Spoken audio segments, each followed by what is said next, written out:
La matinale Tocsin. 7h30, 9h30, Nicolas Vidal. Allez, mes chers amis, merci pour ceux qui viennent de nous rejoindre. Vous êtes sur Tocsin, vous êtes bien. On est sur la matinale préférée, bien entendu, je le disais. Gros succès d'audience ces derniers jours. Les abonnés sur YouTube sont absolument colossales. N'oubliez pas de vous abonner, de partager, de faire un don. Vous avez les liens en bas de la vidéo sur YouTube.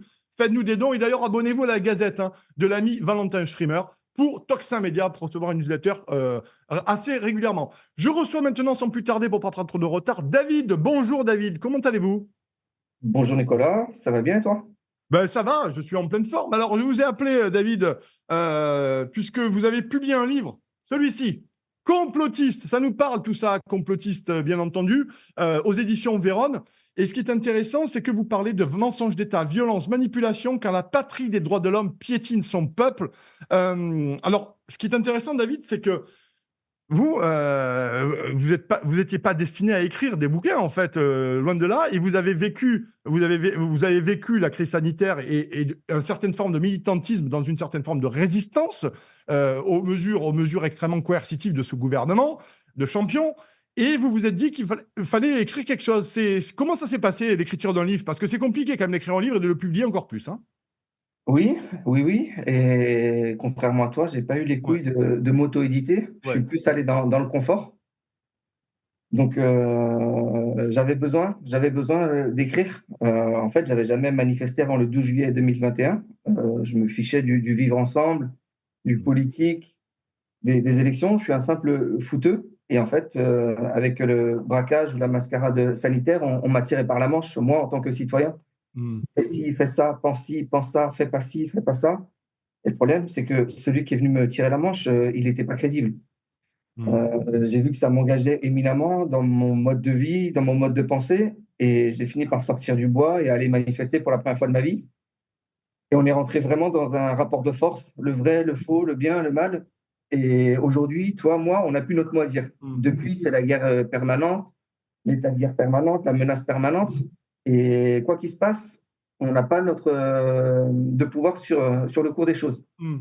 Le contribuable n'a pas son mot à dire. Et donc, moi, l'idée, c'est là où la censure sévit. Je suis allé loin d'Internet, notamment, loin de la télé encore plus, et je suis allé dans la littérature, là où il y a le plus de chances que ça perdure, avant l'autodafé. Et donc, il fallait laisser une trace, parce que quand Fernand Nathan va s'emparer de l'histoire et du réel, je ne sais pas ce qui va en rester. En tout cas, de notre époque, Ouais. le 11 septembre, Internet, le Covid. Hmm. Et le Mais Covid, c'est David, ce qui est intéressant, moi, ce qui m'intéresse surtout, c'est que ce que vous dites là, je l'entends, je l'ai beaucoup entendu.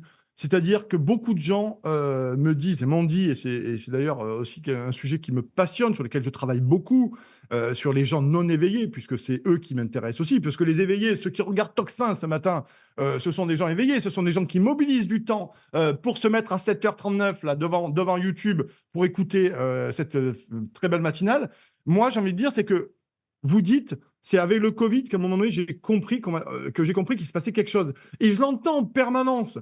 Il y a eu les gilets jaunes, mais le Covid vraiment a été un accélérateur, David, je le crois, de gens qui se sont dit, on est en train de me la faire en travers et maintenant ça suffit. Et surtout, il faut que je comprenne pourquoi on me la fait en travers. central. Ce qui s'est passé est central, tu le sais, je pense, ça fait Mm. des mois et des mois, on a l'impression de tourner en rond par moment, mais il y a un tas de personnes qui, comme moi, n'oublieront pas. C'est pas possible. Mm. C'est pas possible. J'ai l'impression qu'on se fait braquer à ciel ouvert, Mm. nos droits, nos espaces. Et moi, j'ai eu besoin de sortir dans la rue pour me dire, est-ce que je suis le seul fou ou pas? Parce que ça tourne pas rond, c'est pas possible, ça tient pas la route. Et là, ce qui s'est passé avec le Covid, le café qui passe d'une dose à deux doses, de deux doses à trois doses, les auto-attestations, on te parle de Mm. pandémie mondiale. J'ai pas croisé de corps dans la rue. Par contre, on ferme des lits quand même. Et il faut faire des efforts individuellement. Donc, celui qui combat un ennemi invisible, parce que nous sommes en guerre, il ferme des lits, il interdit de traiter. Mm. Et finalement, on l'a su très tôt que le virus n'était pas si létal que ça, quoi. Et moi, j'ai découvert les sources officielles, donc qui sont nommées par Olivier Véran, Jérôme Salomon, Mm. Agnès Buzyn, Emmanuel Macron. Et en fait, dès le début, on a su que c'était les comorbidités, les personnes âgées, que les petits n'étaient pas concernés, que le confinement, il n'avait pas forcément lieu d'être. On a eu l'expérience du premier confinement avant le deuxième. Et toujours pas de retour sur l'efficacité des mesures, le masque inutile devenu obligatoire. Enfin, des trucs, aujourd'hui, on sait que c'est des mensonges, Mm. plus que de l'amateurisme, c'est vraiment des mensonges, c'est fallacieux. Mm. Mais Et pourtant, vraiment, David, vous le dites comme beaucoup, c'est-à-dire qu'en dénonçant ça, ou du moins en essayant de réfléchir, en essayant de comprendre ce qui s'est passé, parce que voilà, ce livre-là, n'hésitez pas à vous le procurer, Complotiste, David G. D'ailleurs, pour toute info, par souci de discrétion, on ne donne pas votre nom, David.G. Voilà, Complotiste, n'hésitez pas, aux éditions Véronne. Ce qui est intéressant, c'est que, et ça, je veux qu'on aborde la question, David, parce que l'accusation de complotiste, je crois qu'au moins, on me l'a collé partout. Je crois qu'on me l'a collé partout. Nos copains des fact-checkers, moi aussi, comme d'autres, se sont acharnés, mais peu importe, au contraire. Moi, c'est des légions d'honneur pour moi, hein, mais bon, il faudra qu'ils l'entendent un jour, parce que plus ils critiquent, plus on éclafie de légion d'honneur. Ce qui est intéressant, c'est que j'aimerais qu'on parle de la définition du mot complotiste, parce que dès qu'on n'est pas d'accord, c'est forcément du complotisme, c'est la délégitimation finalement de la pensée de l'autre et de sa capacité à réfléchir autrement et à se poser des bonnes questions, ou des questions du moins. Et dans ce livre, ce qui est intéressant, c'est qu'il y a énormément de sources. Vous êtes allé chercher beaucoup, beaucoup de sources, hein. Il y a beaucoup, beaucoup de notes de bas de page. Donc, comment on arrive à se prévenir finalement de l'accusation de complotisme? Parce que vous avez fait ce travail, David, vous, hein? oui, oui, oui.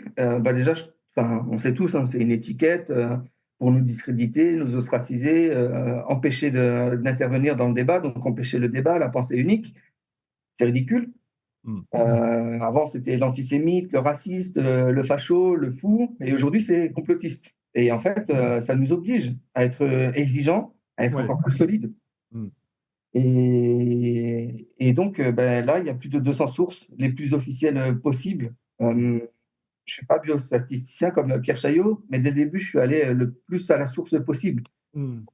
J'ai découvert Santé publique France, HAS, ANSM, SF Pédiatrie, des trucs qu'on connaît de plus en plus. Si on nous dit Oui. ça 5-10 ans en arrière, Ouais. pas possible. Et donc, ouais, j'ai fait un gros travail là-dessus, mais c'est un travail que j'ai fait au quotidien durant les 2 années et demie du pangolin, de fin 2019 jusqu'à mi-2022. Où là, quand M. Blanquer annonce le nouveau protocole depuis Ibiza, il cite la NSM, la HAS, je suis allé à la source. Et en fait, il y a un décalage total. Mm.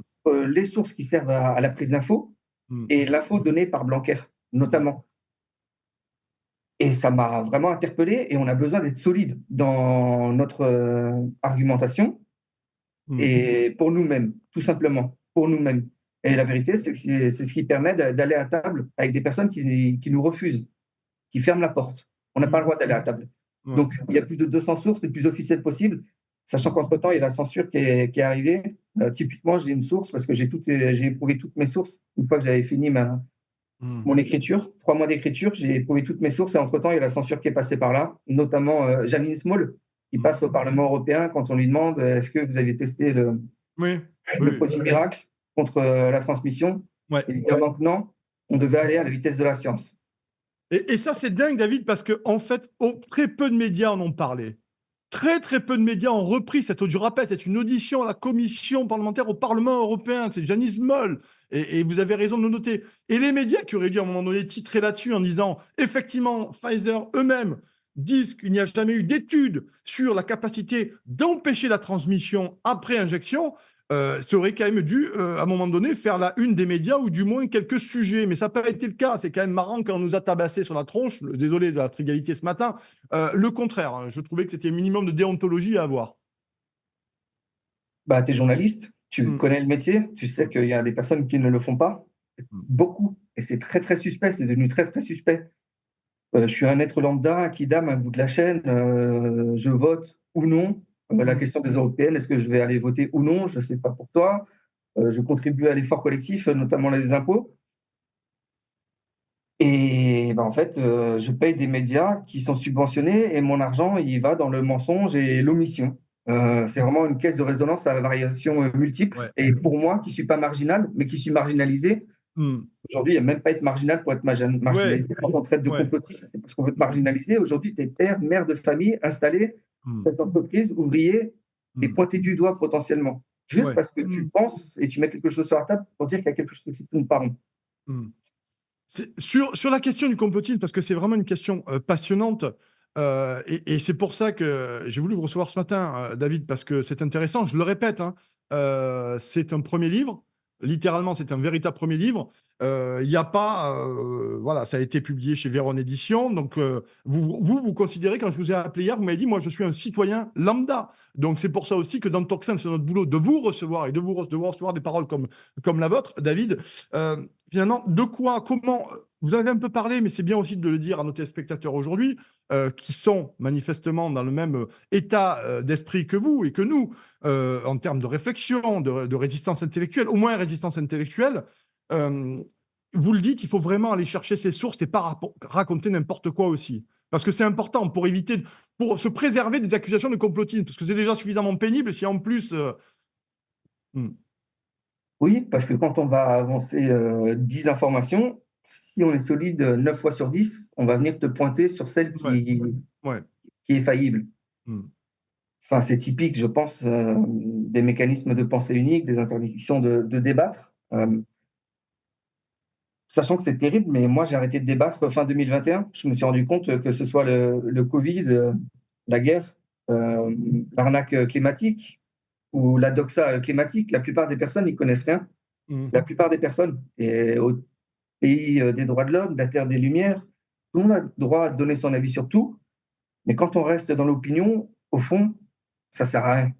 Ça sert à rien. Il faut vraiment être sur du factuel et une pensée construite, ne serait-ce que pour soi-même et encore plus pour faire évoluer les choses.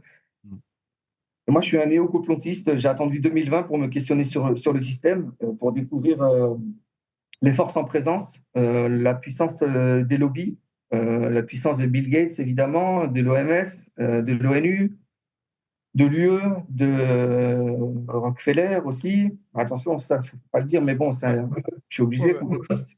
Mais c'est intéressant parce que ça veut dire que vous avez pris conscience de ça pendant le Covid, parce que ça me paraît vraiment, ce qui me paraît extrêmement déterminant là-dessus, et c'est le passage finalement d'individu, David, au citoyen. C'est-à-dire, je me renseigne et j'imagine, comme beaucoup, vous avez appris une myriade de choses, notamment les acronymes OMS, ONU, l'Agence nationale de médicaments, en fait, tout ça, tout ce qu'on a vu, le Haut Conseil de la sécurité, tout ça. Hein.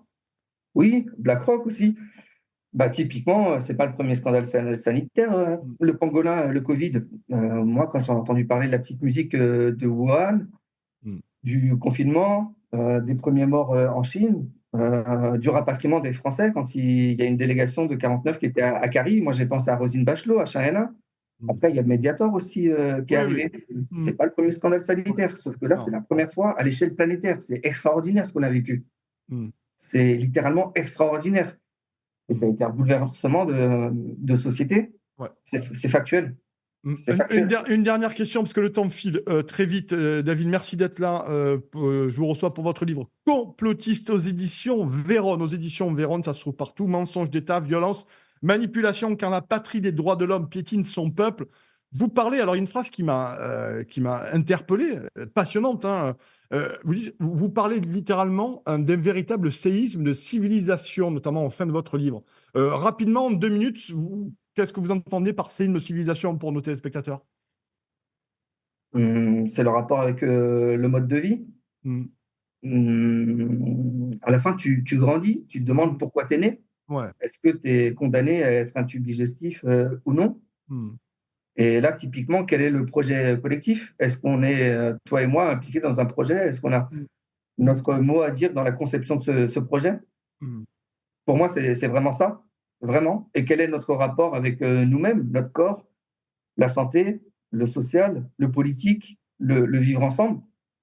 Pour moi, c'est vraiment ça. Et aujourd'hui, on le voit, on est dans le camp du bien supposé contre le mal. Et la vérité, c'est que depuis le pangolin, ça s'arrête plus. Donc, on est vraiment dans un combat, même civilisationnel. On le voit avec Poutine, le méchant, qui de plus en plus nous parle des valeurs ancestrales, traditionnelles, là où nous, on est dans le progrès, la science. Qu'est-ce qu'on veut défendre? Qu'est-ce qu'on veut défendre? Oui, d'ailleurs, c'est intéressant, on va finir par là, une citation de Thomas Jefferson qu'on a beaucoup entendue, parce que finalement, elle s'applique brillamment, magnifiquement à ce que nous vivons. Et encore maintenant, si tu es prêt à sacrifier un peu de liberté pour te sentir en sécurité, tu ne mérites ni l'une ni l'autre. C'est terrible cette phrase-là, parce que Thomas Jefferson, c'est pas hier matin, hein, concrètement. Ça, il y a plusieurs siècles de ça. Ouais, ouais, bah, j'ai découvert, ça fait partie des citations que j'ai découvertes. Moi, je suis un simple footeux. Mm. Et quand on est venu me tirer par la manche, bah, j'ai appris qu'il fallait se soucier de la politique parce elle se souciait de toi. Mm. Et là, concrètement, toi, tu fais partie des personnes qui se sont lancées dans un combat de fourmis. Et là, on est vraiment dans un rapport de force. Le temps avance, tic-tac, tic-tac. Et on a l'impression qu'à tout moment, les dérives totalitaires peuvent s'accélérer et tout peut nous échapper. Moi, c'est vraiment la sensation que j'ai, comme une vie en apesanteur depuis la fin du Covid. Mm. Enfin, c'est vraiment, c'est ce que j'explique dans mon livre, c'est qu'on a vécu des choses, on avait de quoi rire, pleurer, crier tous les jours. Il faut en faire quelque chose de ce qui s'est passé aujourd'hui. Et est-ce qu'on est là justement pour être libre sur Terre et jouir de cette liberté, ou est-ce qu'on est là pour avoir son café, sa piscine, sa bière, et peu importe ce qui se passe dans le bureau de vote, et peu importe qu'on dit Ouais. d'ingurgiter à partir du moment où tu dois l'ingurgiter. Ben, c'est ce qui se passe, effectivement. C'est là qu'on passe de simple tube digestif à citoyen. Et tu as fait ce travail, en tout cas, David. Et d'ailleurs, on va en parler tout à l'heure avec Philippe Prigent. Tu en parles un peu, Philippe en parle un peu, sur la loi sur l'injure non publique. Ça, c'est un vrai problème parce que là, en termes de dérive totalitaire, la proposition de loi sur l'injure non publique, c'est absolument un scandale. On va en parler tout à l'heure. Et ça rejoint ce que vous disiez, David. En tout cas, n'hésitez pas à acheter le livre de David G, Complotiste aux éditions Véronne. Vous ne pouvez pas le louper. Vous tapez ça sur Internet, n'importe quel moteur de recherche, et vous l'avez en ligne. Merci beaucoup, David. On vous souhaite une excellente journée. Merci beaucoup d'être passé dans Partoxin. Merci beaucoup. Merci, un plaisir encore. Merci pour l'invitation et à bientôt.